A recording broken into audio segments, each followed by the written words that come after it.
Yes. सर्वांना खूप खूप नमस्कार. तुम्हा सर्वांचं पुन्हा एकदा कंबाईन मेंटर ऑफिशियल या यूट्यूब चॅनलवरती खूप खूप मनापासून स्वागत आहे. तुम्ही सगळेजण जे काही प्रेम देताय, जो काही विश्वास ठेवताय, त्या सगळ्या विश्वासाबद्दल, प्रेमाबद्दल नेहमी नेहमी ऋणी आहे. असंच प्रेम देत राहा, असाच विश्वास ठेवत राहा. ठीक आहे. आज एक वेगळा विषय घेऊन आलोय, अभ्यासा व्यतिरिक्त विषय घेऊन आलोय, जो परीक्षा पास होण्यासाठी भयंकर महत्वाचा आहे. 5 जानेवारी 2025 ला तुमचा कंबाईन गट ब पूर्व परीक्षेचा पेपर आहे आणि त्या परीक्षेसाठी आपण सगळेजण खूप चांगला अभ्यास करतोय. आपल्या सगळ्यांची व्यवस्थित रिव्हिजन सुरू आहे. आपण टेस्ट पेपर सोडवतोय, आपण आयोगाचे पेपर सोडवतोय. आपण कसे जास्तीत जास्त मार्क पडतील या अनुषंगाने अभ्यासासाठी जे काही गरजेचं आहे त्या सगळ्या गोष्टी आपण खूप ताकदीनं करतोय. कारण आपल्या सगळ्यांना येणारी कंबाईन पूर्व परीक्षा पास होऊन मुख्य परीक्षेला जायचं आहे. या सगळ्या अनुषंगाने आपला सगळ्यांचा खूप चांगला अभ्यास सुरू आहे, एवढं मात्र मला निश्चितपणाने माहिती आहे. परंतु जसा अभ्यास महत्वाचा असतो तसा अभ्यासाव्यतिरिक्त काही गोष्टी महत्वाच्या असतात, ज्या परीक्षा पास होण्यासाठी गरजेच्या असतात. आणि खऱ्या अर्थाने ह्या अगदी छोट्या छोट्या गोष्टी आहेत, परंतु त्या परीक्षा पास होण्यासाठी भयंकर महत्वाच्या आहेत आणि आपण खऱ्या अर्थाने त्याच गोष्टींकडे दुर्लक्ष करत असतो. मुळामध्ये मला एक गोष्ट नेहमी सांगायची आहे की तुम्ही तेच पुस्तक वाचताय, तुमचे मित्र तेच पुस्तक वाचताय, तुम्ही त्याच वेळेला आयोगाचा पेपर देताय, तुमचे मित्र त्याच वेळेला आयोगाचा पेपर देतात, परंतु तुमचे मित्र पूर्व परीक्षेला 60+ मार्क घेऊन येतात आणि आपल्याला 45च्या वर स्कोर जात नाही. याचं कारण काय? ह्या गोष्टीचा कधी आपण विचार केलेला आहे का? ठीक आहे. ह्या सगळ्या बाजूने बोलणं गरजेचं असतं. जेमतेम आपल्या पूर्व परीक्षेसाठी 24 ते 25 दिवस राहिलेत. ठीक आहे. तर आता ह्या राहिलेल्या दिवसामध्ये किंवा परीक्षेच्या आधीच्या काही चुका असतात आपल्या, किंवा परीक्षेच्या आधी कसं राहिलं पाहिजे, काय केलं पाहिजे, आणि परीक्षेचा जो काही काळ असतो किंवा परीक्षेचा जो 1 तास असतो, तर त्या 1 तासामध्ये कुठल्या चुका आपण टाळल्या पाहिजेत, ह्या सगळ्या गोष्टी आपण लक्षात ठेवा. काळजीपूर्वक आपण सांभाळणं गरजेचं असतं. कारण जेवढा अभ्यास गरजेचा असतो किंवा जेवढा अभ्यास महत्वाचा असतो तेवढाच या गोष्टी महत्वाच्या असतात. या जर गोष्टींची काळजी घेतली नाही तर लक्षात ठेवा आपला स्कोर कमी येतो. ठीक आहे. मागचे 2-3 वर्षांपासून जे काही आपण पूर्व परीक्षा पास होत नाही, ही आपला अभ्यास कमी असल्यामुळे आपण पास होत नाही असं अजिबात नाही. ज्या बेसिक छोट्या छोट्या गोष्टी असतात अभ्यासाव्यतिरिक्त, त्या आपण सांभाळलेल्या नसतात, म्हणून आपण नापास होत असतो. नेहमी लक्षात ठेवायचं. ठीक आहे. राहिलेत आपल्याकडे 24-25 दिवस, म्हणजे परीक्षेच्या आधी जो 1 तास आहे, ठीक आहे, किंवा हे राहिले 24-25 दिवस आहेत. हे 24-25 दिवसामध्ये काय करायचं नाही, हे छोट्या 2-3 गोष्टी ज्या काय आहेत ते मी तुम्हाला सांगतो. ठीक आहे. सगळ्यात महत्वाचं काय आहे की या राहिलेल्या 24-25 दिवसामध्ये आपली मानसिकता, जे काय आपली मानसिकता आहे, ही व्यवस्थित राहणं फार गरजेचं आहे. आपल्याकडून वेळ जाईल, अभ्यासाव्यतिरिक्त इतर गोष्टींमध्ये आपला वेळ जाईल, असे कुठलेही प्रकार किंवा असे कुठलेही कांड आपण करत बसायचं नाही. ठीक आहे. आपण स्पर्धा परीक्षा देण्यासाठी आलेलो आहोत. आपण पुण्यासारख्या, कोल्हापूर सारख्या, छत्रपती संभाजीनगर सारख्या, अहिल्यानगर सारख्या शहरामध्ये येऊन अभ्यास करतोय. ठीक आहे. घरून आपल्याला दर महिन्याला पैसे येतात. आपण असले कुठलेही प्रकार शहराच्या ठिकाणी राहून करायचे नाहीत, ज्याच्यामुळे आपला वेळ जाईल. ठीक आहे. जर अशा गोष्टीमध्ये आपला जर वेळ गेला तर अभ्यासामध्ये आपला वेळ जात नाही किंवा अभ्यासाला आपला वेळ पुरत नाही आणि ह्याच्यामुळे आपली मानसिकता खराब होते. मला एकच गोष्ट सांगायची आहे की आपली मेंटॅलिटी, आपली मानसिकता खराब होईल असे कुठलेही प्रकार किंवा कुठल्याही गोष्टी राहिलेल्या 24-25 दिवसामध्ये करायच्या नाहीत. ठीक आहे. दुसरी महत्वाची गोष्ट अशी आहे की राहिलेल्या या दिवसामध्ये कुणाशी वाद घालत बसू नका. म्हणजे घरचे असतील, मित्र असेल, मैत्रीण असेल, किंवा आसपासच्या लायब्ररीमधले कुठली लोक असतील, कुणासोबत वाद आपला होईल असे कुठलेही प्रकार किंवा अशा कुठल्याही चर्चा करत बसायच्या नाहीत. ठीक आहे. येणाऱ्या काळामध्ये आपण फ्रेश असणं गरजेचं आहे.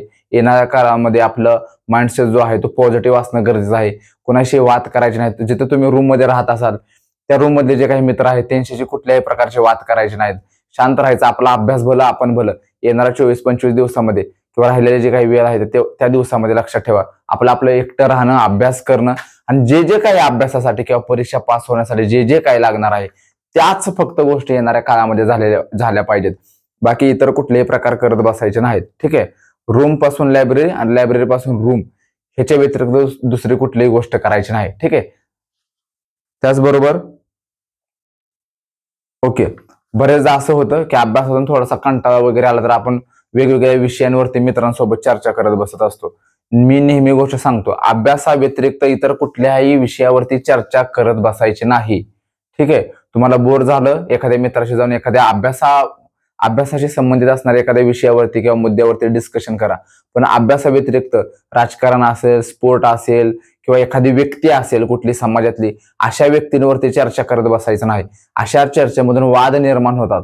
वाद निर्माण झाले मेंटॅलिटी खराब होते. मेंटॅलिटी खराब झाली, अभ्यासाकडे लक्ष लागत नाही, आणि अभ्यासाकडे लक्ष लागलं नाही की लक्षात ठेवा की आपल्याला टेन्शन, प्रेशर यायला सुरुवात होते. त्याच्यामुळे अशा कुठल्याही गोष्टीवरती चर्चा करायची नाही किंवा अशा कुठल्याही विषयावरती चर्चा करायची नाही जो आपला अभ्यासाशी संबंधित नाही. ठीक आहे, ही गोष्ट गांभीर्याने लक्षात ठेवायची.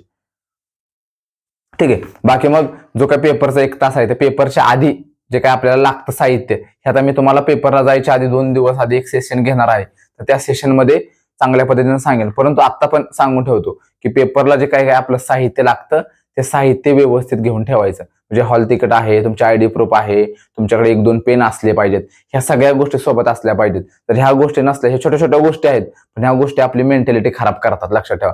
जर हॉल तिकीटच काढायचं विसरलं, आयडी प्रूफच विसरले, ठीक आहे, म्हणजे आयडी प्रूफची झेरॉक्स असेल आणि ओरिजिनल आयडी प्रूफ असेल, हे व्यवस्थित असणं गरजेचं आहे. तर हे जर नसलं तर मेंटॅलिटी खराब होऊन जाते लगेच.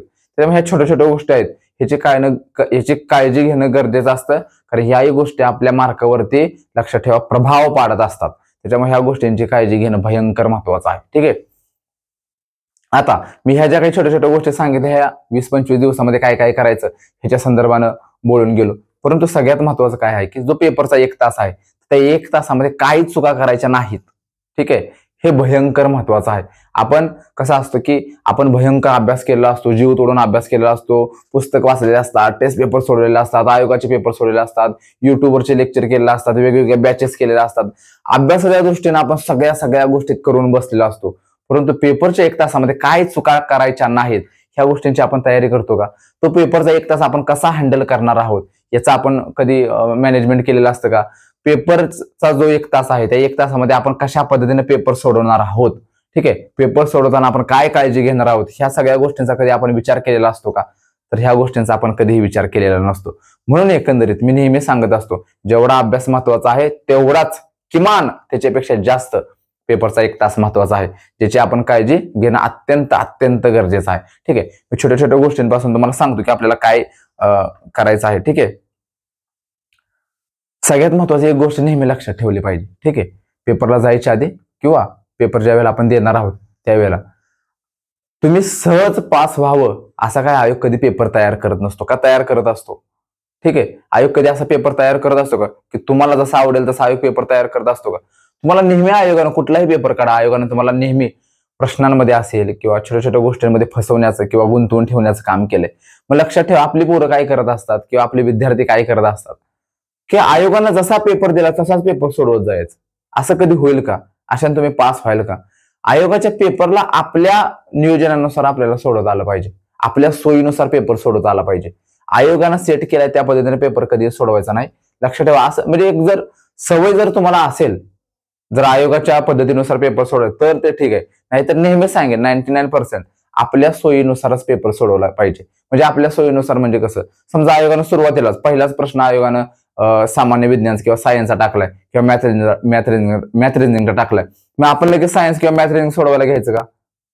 जीव जाईल ना आपले तसले अवघड प्रश्न सोडवून. आपण सुरुवातीला हळूहळू सोपे प्रश्न सोडवत जायचं, सोपे विषय घेत जायचं. आपल्याला काय, आपल्याला फक्त 60 ते 65 मार्क पाडायचे आहेत. ठीक आहे, तेव्हा आपण सोपे किंवा जे हक्काचे मार्क आहेत ते उचलत पुढे जायचं आहे. मग आपले हे सोपे विषय कुठले आहेत? तर पॉलिटी आहे, जिओग्राफी आहे, हिस्ट्री पण आता सोपा विचारला जातो. मागच्या 3-4 वर्षाचे पेपर काढून बघा किंवा मागच्या 2-3 वर्षाचे पेपर काढून बघा, जे काही प्रश्न विचारलेत हे पुस्तकाला धरून आहेत, प्रिव्हियस इयर क्वेश्चन पेपरला धरून आहेत. त्यामुळे हिस्ट्री सुद्धा आता मार्क देणारा झालेला आहे. इकॉनॉमिक सारखे विषय आहेत, हे जे 4 विषय आहेत हे आधी सोडवून घ्यायचे. ठीक आहे, आपला जो हक्काचा विषय आहे ना, म्हणजे कधीही कुठलाही टेस्ट पेपर घ्या, त्या टेस्ट पेपरमध्ये या विषयाला आपल्याला जर चांगले मार्क येत असेल असं आपल्याला वाटलं तर तोच जो विषय आहे तर तो फायनल पेपरला आपल्याला आधी सोडवायला घ्यायचा आहे. तर लक्षात ठेवा, तुमचा हळूहळू कॉन्फिडन्स वाढत जाणार आहे. नाहीतर आधीच जर ते सायन्स आणि मॅथ रिझनिंग जर घेतलं तर लक्षात ठेवा तिथं तुम्ही कोसळून जाल. ठीक आहे, कारण सायन्स एक तर आपल्याला बाप जन्मात समजलेलं नसतं. ठीक आहे, आणि जो मॅथ रिझनिंग जे आहे ते आपण कधी सोडवलेलं नसतं. अंदाज म्हणजे आपल्याला गोळ्या मारायची सवय. म्हणजे आपल्या हक्काचे जे विषय आहेत तर ते विषय आधी सोडवले पाहिजेत आणि त्याच्यामध्ये मार्क घेतले पाहिजेत, हे आपल्या सोयीनुसार. म्हणजे जर तुम्ही पॉलिटी आधी जर सोडवत असाल आणि जर पॉलिटीचा प्रश्न जर 85व्या नंबरला असेल तर आधी 85व्या नंबरचा प्रश्न सोडवायचा. अशा पद्धतीने आपल्या लक्षात ठेवा प्लॅनिंग असलं पाहिजे. आणि सगळ्यात महत्वाचं काय, जोपर्यंत हे 1 तासाचं प्लॅनिंग किंवा जो काही पेपर आहे तो पेपरचं प्लॅनिंग जर आपल्याला म्हणजे जर आपण केलेलं नसेल, पेपरचं प्लॅनिंग म्हणजे काय, पेपरमध्ये जे काही 100 प्रश्न आहेत तर त्या 100 प्रश्नांचं जर नियोजन आपण जर केलेलं नसेल तर लक्षात ठेवा की पेपर आपल्याला सोडवायला जड जातो. कुठला पोर्शन आपल्याला आधी सोडवायचा आहे, कुठला पोर्शन मध्यभागी सोडवायचा आहे, कुठला पोर्शन शेवटी सोडवायचा आहे, कुठल्या विषयाला किती वेळ द्यायचा आहे हे सुद्धा आपलं ठरलेलं असलं पाहिजे. म्हणजे पॉलिटीचे समजा 15 प्रश्न आहे तर 7 ते 8 मिनिटांमध्ये पॉलिटीचा फडशा पडला पाहिजे, पॉलिटी संपलं पाहिजे. ठीक आहे. जिओग्राफीला 10 प्रश्न आहे तर 5 मिनिटांमध्ये जिओग्राफी संपलं पाहिजे. ठीक आहे. मॅथ रिझनिंगला 20 प्रश्न आहेत तर किमान 22 ते 25 मिनिटं आपल्याला राखून ठेवता आले पाहिजेत. म्हणजे अनेक जण काय करत असतात, म्हणजे टाइम मॅनेजमेंट जे म्हणतो ना ते लक्षात ठेवा की तुम्हाला इथंच करणं गरजेचं आहे. टाइम मॅनेजमेंट हा पेपरचा गाभा आहे असं म्हणायला हरकत नाही. जर तुमचं टाइम मॅनेजमेंट जर होत नसेल आजही तर तुम्हाला कितीही पेपर चांगला सोडवता येत असला तरी तुम्ही पास होणार नाही. टाइम मॅनेजमेंट लक्षात ठेवा व्यवस्थित पाहिजे. एखादा दुसरा अवघड प्रश्न किंवा 2-4 अवघड प्रश्न राहिले तर चालतील, पण तुम्हाला 100व्या प्रश्नापर्यंत ताकदीनं जाता आला पाहिजे, व्यवस्थित प्रश्न वाचून झाले पाहिजेत. तर लक्षात ठेवा अटेम्प्ट चांगला होतो आणि तुम्हाला मार्क चांगले येतात. तर टाइम मॅनेजमेंट जर होत नसेल तर पेपरला जाऊन काय उपयोग आहे मला सांगा बरं. वर्षभर मेहनत करून काय उपयोग आहे मला सांगा बरं. आणि आज जवळपास 20 ते 25 दिवस राहिलेत. तुमच्या कुणाचाही प्रश्न हा टाइम मॅनेजमेंट नसलाच पाहिजे. जर टाइम मॅनेजमेंट हा प्रश्न जर असेल तर पेपरलाच जाऊ नका. ठीक आहे. लक्षात ठेवा तुम्हाला फक्त आता काय डोक्यात असलं पाहिजे की पेपरला आपण वायबल नाही झालं पाहिजे. ठीक आहे. पेपरला आपल्याला प्रेशर नाही आलं पाहिजे, पेपरला आपल्याला आठवलं पाहिजे, ह्या दृष्टीने प्रयत्न करणं. ठीक आहे. पेपर आपल्याला शांत राहायचं आहे, वायबल व्हायचं नाही. ठीक आहे. ह्या गोष्टींसाठी काम करणं गरजेचं आहे. तुमचा आता अभ्यास सगळ्यांचा होत आलाय, ऑलमोस्ट झालाय, चांगल्या रिव्हिजन झालेले आहेत आणि टाइम मॅनेजमेंट हा जो सगळा प्रकार आहे तो तुम्ही लक्षात ठेवा की टेस्ट पेपर सोडून सोडून तो व्यवस्थित केलेला आहे. त्याच्यामुळे टाइम मॅनेजमेंट हा प्रश्न आपल्यासाठी नसला पाहिजे. आणि ज्या पोराचा आजही टाइम मॅनेजमेंट होत नसेल तर लक्षात ठेवा त्यानं सावध व्हा. 20-25 दिवस आहेत, ह्या 20-25 दिवसामध्ये सुद्धा तुम्ही टाइम मॅनेजमेंट करू शकता. आणि टाइम मॅनेजमेंट करत असताना आपलं त्या 100 प्रश्नांचं नियोजन आधी झालं पाहिजे. ठीक आहे. जर ते मॅथ रिझनिंगला जर तुम्ही म्हणजे समजा सुरुवातीलाच अनेक काही जण मॅथ रिझनिंग सोडवायला घेतात तर तुम्ही मॅथ रिझनिंगला सुरुवातीला अर्धा तास घालवला तर राहिलेल्या अर्धा तासामध्ये, राहिलेल्या 30 मिनिटांमध्ये तुम्ही 80 प्रश्न कसे सोडवणार आहात. बरोबर आहे की नाही. दुसरी गोष्ट अशी महत्वाची की समजा तुम्ही पॉलिटी सोडवायला घेतले आणि पॉलिटी सोडवायला घेतलंय आणि पॉलिटी आहे 15 मार्काचं किंवा 15 प्रश्न आहेत पॉलिटीला आणि त्या 15 प्रश्नाला जर 20 मिनिटं घालू तर काय उपयोग आहे बरं. ठीक आहे. युगवरती कुठलं घ्यायचं नाही. एखादा प्रश्न अवघड वाटला लगेच पुढे निघून जायचं, लगेच सोपे प्रश्न सोडवायला घ्यायचे, पुढचा प्रश्न सोडवायला घ्यायचा. हा प्रश्न मला का आला नाही, मी अभ्यास करून पण हा प्रश्न मला का येत नाही, असल्या गोष्टी करत बसायच नाही. ठीक आहे. आयोगानं सरळ सरळ म्हणजे जो काही तुम्हाला क्वेश्चन पेपर मिळतो तर त्या क्वेश्चन पेपर मध्ये ज्या काही पहिल्या पानावरती ज्या काही सूचना लिहिलेल्या आहेत तर त्या सूचनांमध्ये सुद्धा आयोगाने एक वाक्य लिहिलेलं आहे. एखादा प्रश्न जर अवघड वाटला तर त्या प्रश्नावरती अडकून न पडता पुढचे प्रश्न सोडवावे. आयोग सरळ सरळ तुम्हाला सांगतोय. ठीक आहे. त्याच्यामुळे किमान आयोगाचं तरी ऐकणं आपल्याला क्रमप्राप्त आहे. माझं ना काय ऐकू पण आयोगाने लिहिलंय ना त्या सूचनेमध्ये ते तरी आपल्याला लक्षात ठेवा. म्हणजे ते तरी आपल्याला सांभाळणं गरजेचं आहे. पुढची महत्वाची कुठली गोष्ट आहे. ठीक आहे. जसं मी तुम्हाला सांगितलं की कुठला प्रश्न युगवर घ्यायचा नाही आणि अवघड प्रश्न जे अवघड प्रश्न आहेत तर ते मागे ठेवून सोपे प्रश्न आधी उचलून घ्यायचे. ठीक आहे. सोप्या प्रश्नाचे मार्क उचलून घ्यायचे. मॅथ रिझनिंग बाबत पण तुम्हाला सांगून देतो. ठीक आहे. सोपा वाटणारा विषय आधी सोडवायचा, मी तुम्हाला सांगितलं तो तुमचा विषय कॉन्फिडन्स वाढवतो आणि त्या कॉन्फिडन्सच्या बेसवरती लक्षात ठेवा तुम्हाला अवघड प्रश्न जर सुटतात. हा माझा वैयक्तिक अनुभव आहे. ठीक आहे. मी कधीही पहिल्या प्रश्नापासून सोडवायला सुरुवात केली. मी नेहमी जिओग्राफी पासून सोडवायला सुरुवात करायचो. आधी मी जिओग्राफी सोडवायचो, नंतर पॉलिटी सोडवायचो, नंतर हिस्ट्री सोडवायचो, नंतर इकॉनॉमिक्स सोडवायचो, नंतर करंट सोडवायचो, नंतर सायन्स सोडवायचो आणि शेवटी सगळ्यात मग मॅथ रिझनिंगला वेळ द्यायचो. असा माझा सिक्वेन्स असायचा. ठीक आहे. सोपे विषय सोडवत गेल्यानंतर जो भयंकर कॉन्फिडन्स वाढतो तर त्या कॉन्फिडन्सच्या बेसवरती सायन्सचे सुद्धा प्रश्न सुटायचे आणि मॅथ रिझनिंगचे सुद्धा प्रश्न सुटायचे. त्याच्यामुळे आपला कॉन्फिडन्स टिकून राहणं हे फार महत्वाचं आहे. बाकी सगळ्या गोष्टी नंतर. ठीक आहे. आपलं इंटेन्शन हे पास होणं असलं पाहिजे. मग ते कशाही पद्धतीने व्हा पण लक्षात ठेवा पेपर जर कव्हर झाला वेळेच्या आधी, व्यवस्थित कव्हर झाला, विदाउट ट्रेस कव्हर झाला, विदाउट गडबड कव्हर झाला तर लक्षात ठेवा तुमचे पास होण्याचे चान्सेस जास्त असतात. तर शेवटी जर असं झालं की बाबा तुम्ही जीएसचे प्रश्न सोडवले आणि मॅथ रिझनिंगला 5 मिनिटं राहिले आणि 2-3च प्रश्न सोडवले, नापास आहात. एवढी कुणाची खूप म्हणजे अपवाद जर सोडले तर खूप कमी लोकांची अॅक्युरसी असते की 80 प्रश्न सोडले तर त्याच्यामध्ये 60 प्रश्न बरोबर काढतील. आपल्यासारख्या सर्वसामान्य पोरांसाठी अटेम्प्ट हा महत्वाचाच आहे आणि आपल्याला अटेम्प्ट करणं गरजेचं आहे. ठीक आहे. पुढचा महत्वाचा प्रश्न आहे म्हणजे पुढचा महत्वाचा पॉइंट असा आहे, प्रश्न नीट वाचा. ठीक आहे. आजही अनेक पोरांचं असं होतं, एखादा प्रश्न वाचायचा, चुकीच्या पद्धतीने वाचायचा, गोल करायचा आणि गोल केल्यानंतर आपल्याला लक्षात येतं की अरे आपण प्रश्न चुकीचा वाचला. राज्यसेवेच्या पेपरला अनेक पोरांचं तसं झालंय. अनेक मुलांचे मेसेज आलेत की सर हा सोपा प्रश्न चुकला, वाचताना चुकलो. झालंय अनेक पोरांचं. ठीक आहे. त्याच्यामुळे प्रश्न वाचताना चुकणं म्हणजे लक्षात ठेवा आपली भयंकर मोठी चूक आहे. ठीक आहे. आता आपल्यासारख्या पोरांसाठी, कारण आपण महाराष्ट्र लोकसेवा आयोगाची परीक्षा देतो, हे काही 10वी 12वीचे किंवा कॉलेजचे पेपर नाहीत. ठीक आहे. इथं चुकीला माफी नसते. ठीक आहे. लक्षात ठेवा, एक वर्ष वाया जातं. म्हणजे छोटी छोटी चूक जर झाली ना, एक वर्ष वाया जातं. 0.25 ने रिझल्ट गेलेत पोरांचे. म्हणजे हे तर ठीक आहे, पूर्व परीक्षेला ठीक आहे, पण मुख्य परीक्षेला काय करणार आहात तुम्ही? 0.25, 30, 35 पोरं असतात, तिथं कशा चुका करणार आहे तुम्ही? एक प्रश्न महत्वाचा असतो, एक मार्क, अर्धा मार्क आपल्याला आता महत्वाचा आहे. त्याच्यामुळं लक्षात ठेवा, ह्याची सुरुवात इथूनच करायची. चुका न करणं, प्रश्न व्यवस्थित वाचणं. ठीक आहे. ह्या ज्या सगळ्या गोष्टी आहेत ह्या आपल्याला इथूनच करणं फार महत्वाचं आहे. मी तुम्हाला आत्ता सांगतो, जर तुम्ही प्रश्न व्यवस्थित वाचले तर इतरांपेक्षा किमान 2 मार्क तुमचे जास्त असणार आहेत. कारण की म्हणजे 99 पोरांचे प्रश्न हे म्हणजे प्रश्न व्यवस्थित न वाचल्यामुळे किमान 2 ते 3 प्रश्न हे नेहमी चुकतात.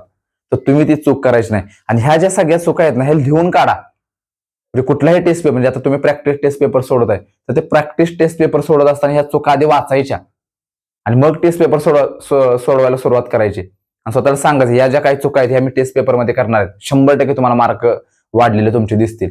ठीक आहे. पुढचा महत्वाचा पॉईंट आहे, अत्यंत महत्वाचा आहे बरं का. हा जर पॉईंट जर लक्षात ठेवा, जर तुमच्याकडून चुकला किंवा यामध्ये जर तुमच्या चुका झाल्या तर तुम्ही पेपरमधून किंवा तुम्ही रिझल्टमधून बाहेर आहात. ते म्हणजे कुठला? प्रिव्हियस इयर आलेला कुठलाही प्रश्न चुकवायचा नाही.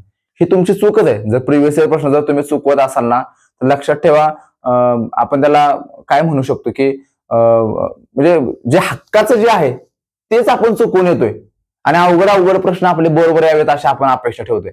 असं होऊच शकत नाही. ठीक आहे. सोपं म्हणजे जे प्रिव्हियस इयरला पडलेलं आहे मागच्या 2-3 वर्षामध्ये किंवा वारंवार जे आले तेच आपण चुकवून आलोय आणि आपल्याला अपेक्षा की आपण चांगल्या मार्काने पास व्हावं. असं कधी होणार नाही. जर तुम्ही प्रिव्हियस म्हणजे खूप मुलांचे 1-2 प्रश्न जर प्रिव्हियस इयरचे चुकतात, सोपे चुकतात, तर ह्या गोष्टी टाळायच्या. लक्षात ठेवा. हे कशामुळे चुकतं?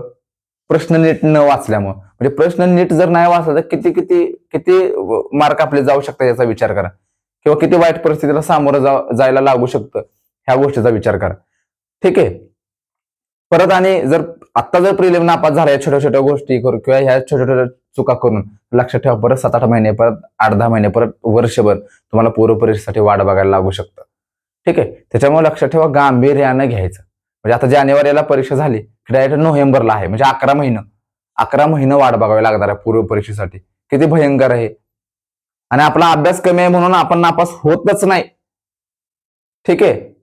आपण ज्या मागच्या वर्षीच्या पेपरमध्ये ज्या चुका केल्या त्याच चुका आपण या वर्षी केल्यामुळे आपण परत नापास होतो. चुका मान्य करायच्या, काळजी घ्या त्या चुकांची. मी पुन्हा एकदा सांगतोय, कारण अभ्यास हा आपण करतच असतो. सगळेजण सकाळी 7 वाजल्यापासून रात्री 11 वाजेपर्यंत जीव तोडून अभ्यास करतोय.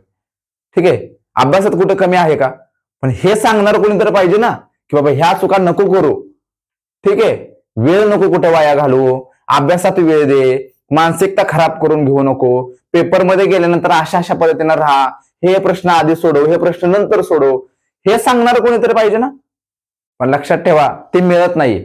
म्हणून लक्षात ठेवा हा व्हिडिओ घेऊन आलोय.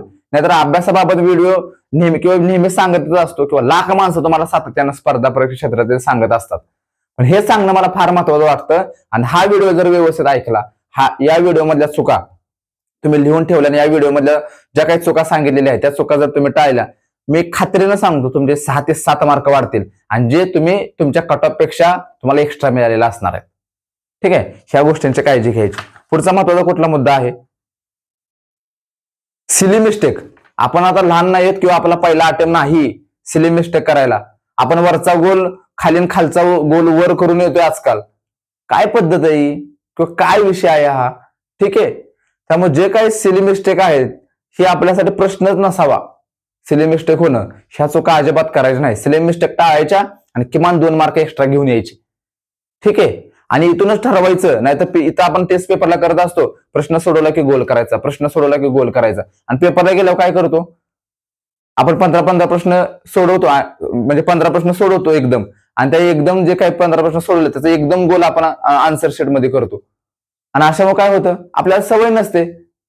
ठीक आहे, आपल्याला काय सवय लागलेली आहे, प्रश्न सोडवला की गोल करायचं, प्रश्न सोडवला की गोल करायचं. आपण काय करतो, पेपरला गेलं तर वेगळीच पद्धत वापरतो. 15 प्रश्न सोडवतो आणि एकदम त्याचे 15 गोल करतो आणि चुकून येतो. 4-5 प्रश्न तर असेच चुकतात, वरचा गोल खाली, खालचा गोल वर, संपला विषय, गेला रिझल्ट आपला. जे काय आपण प्रॅक्टिस टेस्ट पेपरमध्ये करतोय तेच प्रॅक्टिस आपल्याला फायनल पेपरला किंवा तेच आपल्याला फायनल पेपरला करायचं आहे. त्याच्यामुळं म्हणजे मला असं वाटतं की सगळ्यात बालिश आणि फालतू चूक कुठली असेल तर ही सिली मिस्टेक आहे. ह्या चुका झाल्या नाही पाहिजेत, लक्षात ठेवा. फार काळजीनं सांगतोय मी. जे काही आज चुका तुम्हाला सांगतोय ह्या चुका टाळल्यानंतर किमान 6, 7, 8 मार्क तुमचे वाढणारच आहेत.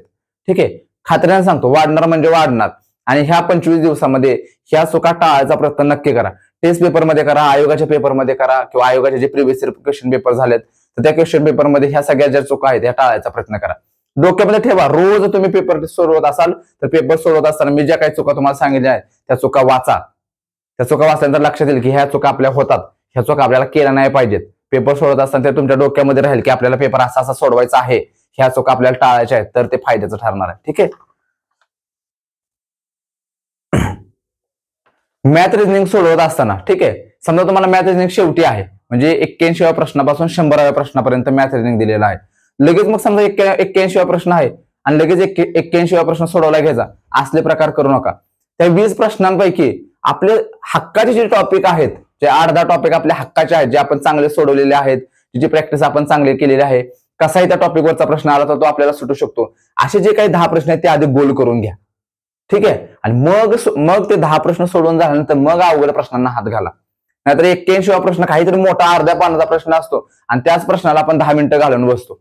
असले प्रकार करायचे. सोपे प्रश्न, जे काही सोपे 1 लाईनर प्रश्न आहेत, जे आपल्याला वाटतं की हा प्रश्न आपल्याला सुटू शकतो, लगेच सोडवायला चालू करायचं, लगेच सोडून घे. जे 10 मार्क आहे ते पदरात पाडून घ्या आधी. राहिलेल्या 10 प्रश्नापैकी वेळ जर पुरला तर किमान 5-6 प्रश्न आपण चांगले सोडवू शकतो. म्हणजे किमान त्या 20 प्रश्नांपैकी किमान 12 ते 13 प्रश्न हे आपल्याला मिनिमम सांगतोय, 12 ते 13 प्रश्न आपल्याला बरोबर आणायचे. सोपे असतात. 2023चा पेपर काढून बघायचा.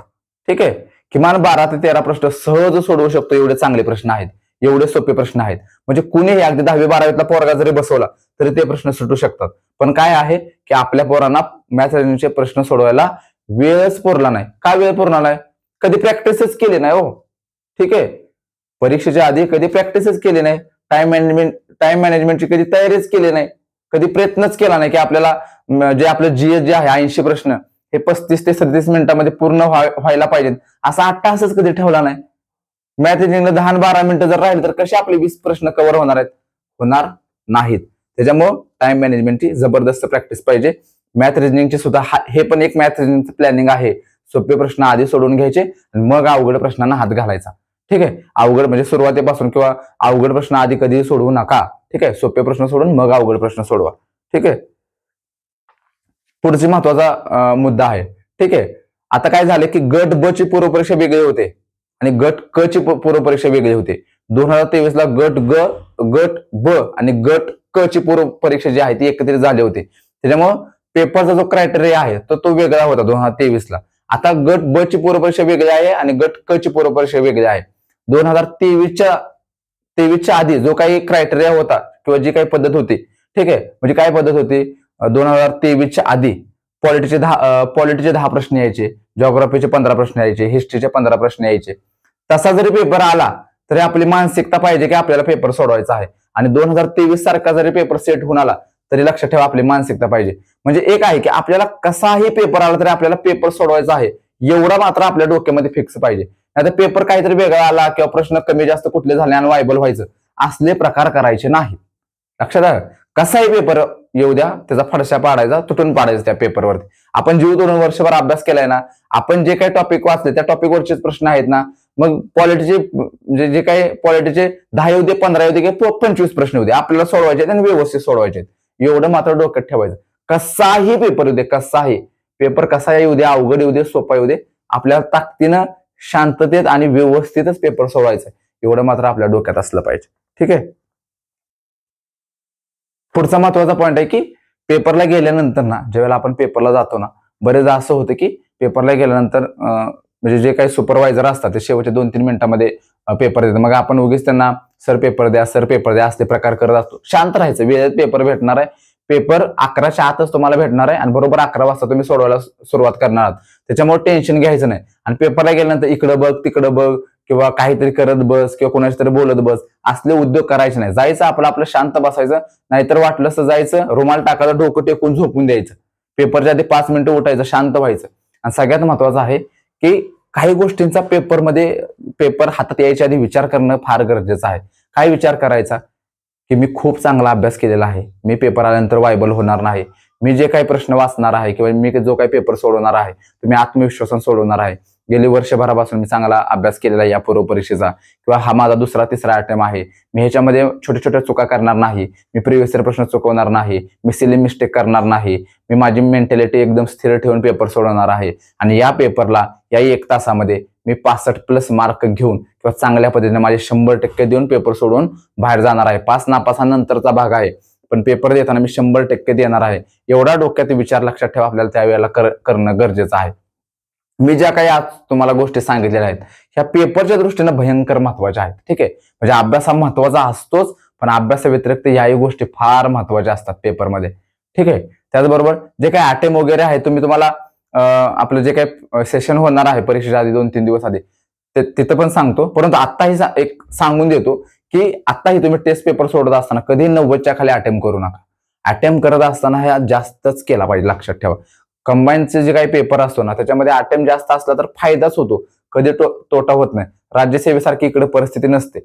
ठीक आहे, राज्यसेवेला बरेचदा जास्त अटेम्प्ट केला तर तोटा होतो, कारण निगेटिव्ह मार्किंग जास्त आहे. पण गट ब ला लक्षात ठेवा, जेवढा चांगला जास्त अटेम्प्ट कराल तेवढा फायदा असतो. पण किमान 90-95च्या आसपास अटेम्प्ट असला पाहिजे. 80च्या आसपास अटेम्प्ट असणं किंवा 80च्या खाली अटेम्प्ट असणं म्हणजे आपण नापास झाल्यासारखं मी आजच डिक्लेअर करतो. अनेकांना असं वाटेल हे सर काय सांगते किंवा उगीच आम्हाला निगेटिव्ह वगैरे करते, तर असं नाही. अटेम्प्ट ज्याचा जास्त आहे तो आजपर्यंत पास झालेलाच आपल्याला दिसलाय. ठीक आहे, ज्याचा अटेम्प्ट जास्त आहे त्याला 2-4 मार्क इतरांपेक्षा जास्त आहे एवढं मात्र आपल्याला निश्चित दिसतं. ठीक आहे, त्याच्यामुळे अटेम्प्ट जास्त करायचा, जास्तीत जास्त प्रॅक्टिस करा. टाइम मॅनेजमेंट भयंकर महत्वाचं आहे.